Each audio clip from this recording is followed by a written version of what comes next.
কোনো cinema trailer বা নতুন কোনো সিনেমা নয়, টি সিরিজ এর একটি মিউজিক ভিডিও যাহা তুম হো নিয়েই এই হইচই।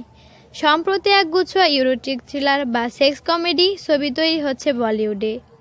বেশিরভাগই বক্স অফিসে মুখ থুবড়ে পড়ছে। তবে যদি ছবির ট্রেলার বা টিজার দেখার প্রতিযোগিতা হয় তবে চিত্রটা অন্যরকম দেখাবে। উষ্ণতার জন্য ছবির প্রতি একটা উৎসাহ তৈরি হয়, তা বলার অপেক্ষা রাখে না। সেই জায়গা থেকেই নতুন এই মিউজিক ভিডিও নিয়ে মাতামাতি হচ্ছে। প্রাইভেট অ্যালবাম বা মিউজিক ভিডিও আগেও প্রকাশিত হয়েছে। 90-এর দশকে যারা বড় হয়েছেন তারা জানবেন, বলিউড ফিল্ম গানের সঙ্গে পাল্লা দিয়ে এই প্রাইভেট অ্যালবাম জনপ্রিয়তা পেত। তবে তখন ইউটিউব বা সোশ্যাল মিডিয়ার কোনো আলাদা প্রচার ছিল না।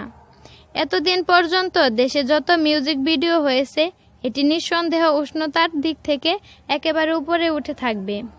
তারই ফল 3 কোটি হিট। এতে পারফর্ম করেছেন শ্রেয়া সিঙ্গাল এবং আকাঙ্ক্ষা পুরী। নিত্য নতুন বিনোদন জগতের খবরাখবর জানতে আমাদের চ্যানেলটি সাবস্ক্রাইব করুন।